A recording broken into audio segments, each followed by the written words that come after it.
Hello दोस्तों, welcome to B1 solution. आज हम SAP B1 में एक इम्पोर्टेंट टॉपिक पर बात करेंगे जिसका नाम है परचेज साइकिल। मतलब SAP में परचेज साइकिल कैसे काम करता है, आज हम वो चीज़ जानेंगे। इसका क्या प्रोसेस होता है और क्या क्या चीज़ें हमें पता होनी चाहिए। तो चलिए शुरू करते हैं बिना किसी देरी के। तो स्क्रीन पर जैसे आप देख रहे हैं, हम सबसे पहले परचेजिंग में जाएंगे। परचेजिंग में जाने के बाद परचेज रिक्वेस्ट, सबसे पहले हमें परचेज रिक्वेस्ट जनरेट करनी पड़ेगी, जिससे हमारी कंपनी में क्या चीज़ की रिक्वायरमेंट है। एग्जाम्पल के लिए मैं वाइट A4 शीट पेपर ले लेता हूँ। किसी एम्प्लॉय को, किसी यूज़र को अगर कोई भी रिक्वायरमेंट होती है तो वो सबसे पहले परचेज रिक्वेस्ट देगा हमारे परचेज डिपार्टमेंट को। तो परचेज रिक्वेस्ट पे आप यूज़र की जगह एम्प्लॉय करेंगे, क्योंकि आप वहाँ के एम्प्लॉय हैं, यूज़र नहीं हैं। अमन IT, मैं डिपार्टमेंट सेलेक्ट कर लेता हूँ। इसका डिपार्टमेंट IT है। उसके बाद मैं आइटम चूज़ कर लेता हूँ, वाइट बोर्ड ले लेता हूँ। ठीक है, रिक्वायरमेंट क्वांटिटी 10 कर देता हूँ और आपको इसमें कुछ भी नहीं डालना। और यहाँ रिक्वायर्ड डेट, कब तक मुझे चाहिए, तो मैं +30 करूँगा तो ये 30 दिन आगे की डेट ले लेगा ऑटोमेटिक। ये देखिए, अब मैं इसे एंटर करूँगा और मेरा डेटा सेव हो गया। उसके बाद जब परचेज रिक्वेस्ट आपकी जनरेट हो गई तो हम परचेज कंट्रोल और बैक एरो पर क्लिक करेंगे तो आप उसी परचेज रिक्वेस्ट पर पहुंच जाओगे। अब हमें क्या करना है, purchase request number note down कर लेना है, ये 10176। अब आपका परचेज रिक्वेस्ट पूरी हो चुकी है। अब यूज़र जो जाएगा, परचेज ऑर्डर जो बनाता है यूज़र, उसके पास, उससे बोलेगा कि भाई मैंने परचेज रिक्वेस्ट बनाई है, आप उसको बुक कर दो, उसे मंगा दो। तो परचेज ऑर्डर जो बनाता है वो वेंडर चूज़ करेगा किस वेंडर से वो मंगानी है। वो ऑलरेडी आप यहाँ चूज़ कर लोगे। उसके बाद आइटम, यहाँ कॉपी फ्रॉम परचेज रिक्वेस्ट। अब ये सारी मुझे परचेज रिक्वेस्ट दिखा रहा है। या तो मेरे को वो नंबर याद हो, मैं यहाँ डायरेक्ट डाल के वो नंबर निकाल सकता हूँ, या फिर मैं यहाँ फ़िल्टर लगा के डबल क्लिक करूँगा तो मैं उसे निकाल सकता हूँ। जैसे मुझे याद नहीं तो मैं परचेज रिक्वेस्ट पे डबल क्लिक करूँगा, फिर डबल क्लिक करूँगा एक बार और। ये मेरा लास्ट नंबर आ गया, इसमें नहीं आई। 1717081, ये नंबर नहीं था। कोई बात नहीं, हम परचेज रिक्वेस्ट में जाकर नंबर चेक कर लेते हैं। इसलिए मैंने आपसे कहा था कि परचेज रिक्वेस्ट नंबर आपको याद होना चाहिए। 10176। अब मैं यहाँ डालूँगा 10176। ये देखिए IT अमन, मैंने जैसे ये चूज़ किया, ये कह रहा है ड्रॉ ऑल डेटा। ये हमें जो डेटा परचेज रिक्वेस्ट में है वो सारा उठाना है या फिर कस्टमाइज़ करना है। मतलब अगर 2 आइटम है तो उसमें एक भी उठा सकते हैं, तो हमें उसका सारा उठाना है। तो draw all data, finish, yes to all. ये देखिए आपका डेटा उठ के आ गया है ऑटोमेटिक, नीचे प्राइस भी आ गया है। 10 क्वांटिटी थी। अब हमें कुछ नहीं करना, अब हमें एंटर दबाना है और मेरी परचेज रिक्वेस्ट बन गई। ये परचेज रिक्वेस्ट बनाते टाइम भी आपका डॉक्यूमेंट हट जाता है, जिसे हम कंट्रोल और बैक एरो के साथ वापस ले आएंगे। ये देखिए 11166। अब मैं इसे भी कैंसिल कर देता हूँ।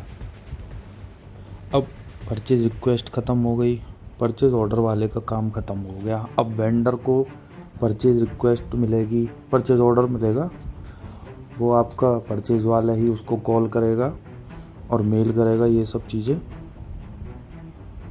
फिर वो 1-2 दिन में माल भेज देगा। उसके बाद जो गेट पे उसकी एंट्री होगी, वहाँ अपने दूसरा एम्प्लॉय एंट्री करेगा, गुड रिसिप्ट पीओ। जो हमारा माल है वो आ गया है। तो हमारी पार्टी थी एपी एंटरप्राइज। अब मुझे क्या करना है, नीचे जाके कॉपी फ्रॉम करना है, कॉपी फ्रॉम परचेज ऑर्डर, जो हमने परचेज ऑर्डर बनाया था। अब आप देखेंगे मैं इसे डेट वाइज फिल्टर, मैं डबल क्लिक करूँगा तो ये असेंडिंग ऑर्डर में लग जाता है। आज 29 तारीख है, मैं इस पर टिक करूँगा। ये देखो 11166 हम इसे चूज़ करेंगे। ये कह रहा है use current exchange rate from the exchange rate table. जो एक्सचेंज रेट आज चल रहा है उसी के रेट पे लोगे। और ड्रॉ ऑल डेटा, जैसे कि मैंने आपको बताया कि हमें सारा डेटा चाहिए। मैंने फिनिश किया। फिनिश करने के बाद मैंने एंटर किया और जैसे ही मैं एंटर करूँगा तो आप देखेंगे यहाँ इसने नोटिफिकेशन दे दी मेरे को, ये प्लीज़ सेलेक्ट डिपार्टमेंट। अगर ये चीज़ आप भी चाहते हैं सीखना तो इसके लिए हम अलग से वीडियो बना देंगे। इसको नोटिफिकेशन, ट्रांस नोटिफिकेशन भी बोलते हैं। ये मेरा डिपार्टमेंट, मैं डाई डिज़ाइन डाल देता हूँ, उसके लिए हमें चाहिए, और ये मैं एंटर मार देता हूँ। और आपका GRPO बुक हो चुका है। GRPO के केस में आपकी स्क्रीन एज इट इज़ रहेगी। आप इस नंबर को नोट डाउन कर सकते हो, 12300। अब इसके बाद हमारी इनवॉइस बुक होगी। मैं इसको मिनिमाइज़ कर देता हूँ। ये हमारा पूरा साइकिल चलेगा, परचेज रिक्वेस्ट, फिर परचेज ऑर्डर, फिर GRPO, फिर AP इनवॉइस।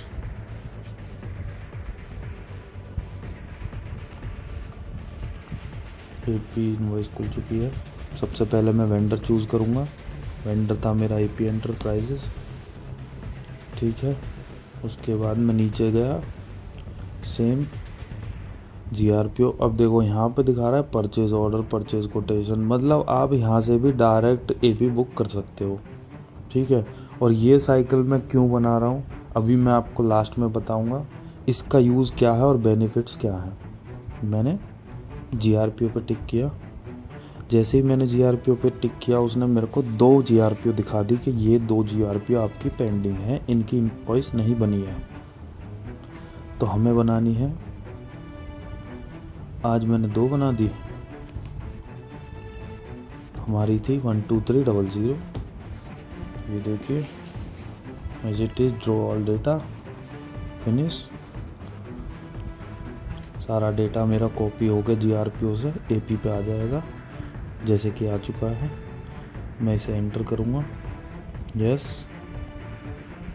और ये हमारी AP भी यहाँ पर बुक हो जाएगी।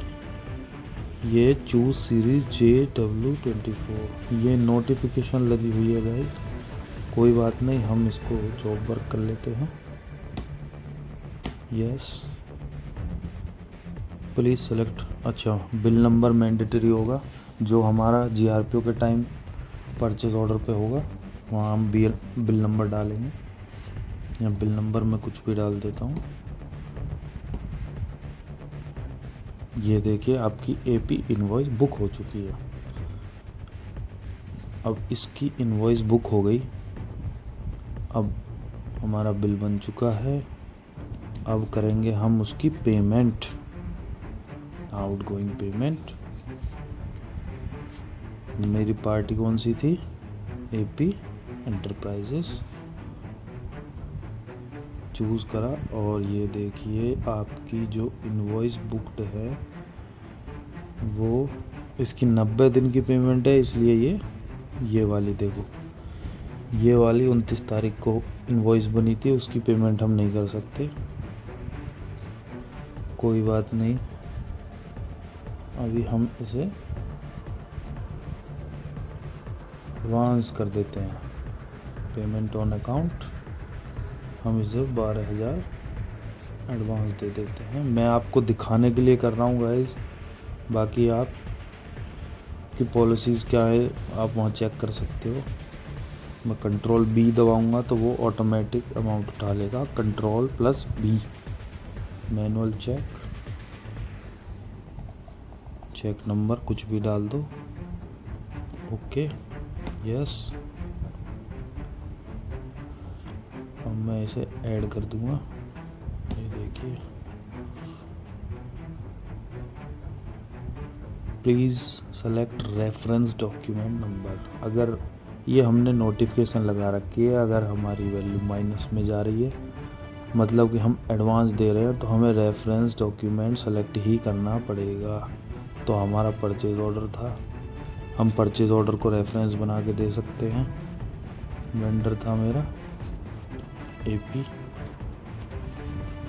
एंटरप्राइज, नहीं आ रहा है, कोई बात नहीं, हम इस पर डबल क्लिक करेंगे। ये देखिए मैंने डेट पे किया तो उसने दिखा दिया आज। इनमें से मेरा ओके, ये पीओ मेरा क्लोज है, ये नहीं लेगा, इसलिए हमें यहाँ कैंसिल, ये पेमेंट नहीं होगी क्योंकि अभी 90 दिन बाकी हैं। और इस तरह से आप यहाँ पेमेंट भी कर सकते हैं। ठीक है, तो मेरा जो मोटिव था गाइस वो लास्ट में मैंने आपको बताया था, मैं आपको बताऊंगा। तो चलती है, मैं आपको यहाँ GRPO इसकी खोल के दिखा देता हूँ। ये हमने जो बनाई थी, अब जो मैंने साइकिल किया, अब वो मेरे को कैसे दिखेगा। Purchase request, purchase order, GRPO, AP invoice, outgoing payment हम नहीं बना पाए, आप लोग बना सकते हो। पेमेंट की वजह से थोड़ा इशू था, तो 90 दिन बाद हम उसकी पेमेंट कर सकते हैं, तब वो ईज़िली बन जाएगी। अभी यहाँ रिलेशनशिप मैप आ रहा है, जैसे ही आप इस पर टिक करोगे तो आप देखोगे ये एरो बने हुए आ रहे हैं। ये देखिए, ये इधर आ गया। ये पहले मेरी परचेज रिक्वेस्ट बनी, फिर परचेज ऑर्डर। मैं इनका लिंक बना के चल रहा था, जिससे कि मैं किसी भी डॉक्यूमेंट को खोलूं इनमें से, इनवॉइस, GRPO, परचेज, तो मेरे को इनका लिंक पता चल जाए ये किसके थ्रू बनी है, इनका रिलेशन क्या है। तो मेन मोटिव मेरा यही था। इस तरह से परचेज का पूरा साइकिल चलता है, और मैं उम्मीद करता हूँ बहुत ही आसान तरीके से मैंने आपको समझाने की कोशिश की है। अगर आपको ये चीज़ समझ ना आए तो आप मेरे से कमेंट करके पूछ सकते हो गाइस। तो ये था आज का पूरा सार मेरे परचेज साइकिल का। अगली वीडियो हम सेल साइकिल की बनाएंगे पूरी, उसमें हम आपको स्टेप बाय स्टेप बताएंगे। अभी के लिए इतना ही, मिलते हैं अगली वीडियो में। धन्यवाद दोस्तों।